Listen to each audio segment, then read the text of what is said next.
Gazette নম্বর ১০৭, নাম আল-হামিম Simon, পরিচয় জুলাই শহীদ। অথচ পর্দার পেছনের সত্যটা জানলে আপনারও ঘেন্না হবে।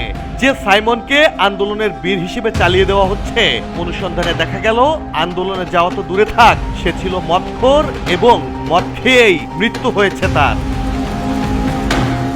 18 জুলাই যখন ছাত্র জনতা রাজপথে স্নাইপার রাইফেলের গুলিতে লুটিয়ে পড়ছে, তথাকথিত এই শহীদ তখন কাকরাইলের এক বারে বসে আকণ্ঠ মদ্যপানে ব্যস্ত। আন্দোলনের মিছিলে নয়, অতিরিক্ত মদ খেয়ে বমি করতে করতে হাসপাতালে যাওয়ার পথেই তার মৃত্যু হয়। অথচ এই মাতালকে শহীদ বানিয়ে তার পরিবার সরকারের কাছ থেকে হাতিয়েছে 30 লাখ টাকা।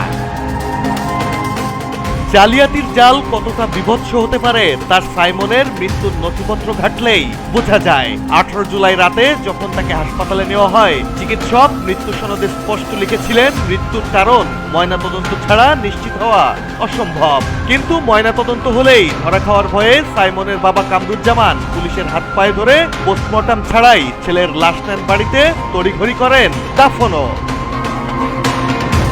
জালিয়াতির শেষ এখানেই নয়। সুরতাল প্রতিবেদনে পুলিশের সাব ইন্সপেক্টর বিমল মধু সাইমনের শরীরে কোনো আঘাতের চিহ্ন খুঁজে পাননি। স্রেফ পেট একটু ফোলা ছিল, যা অতিরিক্ত মদ্যপানের লক্ষণ।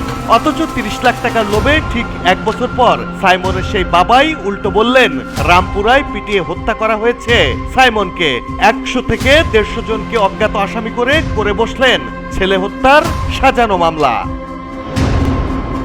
প্রশ্ন উঠছে, এই কি তবে জুলাইয়ের আসল চেহারা? সুধী মহাজন ইউনূসের অপদার্থ সব উপদেষ্টার হাত দিয়ে এমন কতজন জুলাই শহীদ স্বীকৃতি পেয়েছে তা খতিয়ে দেখে মুখোশ উন্মোচনের সময় এখনই। Desk report, people and politics.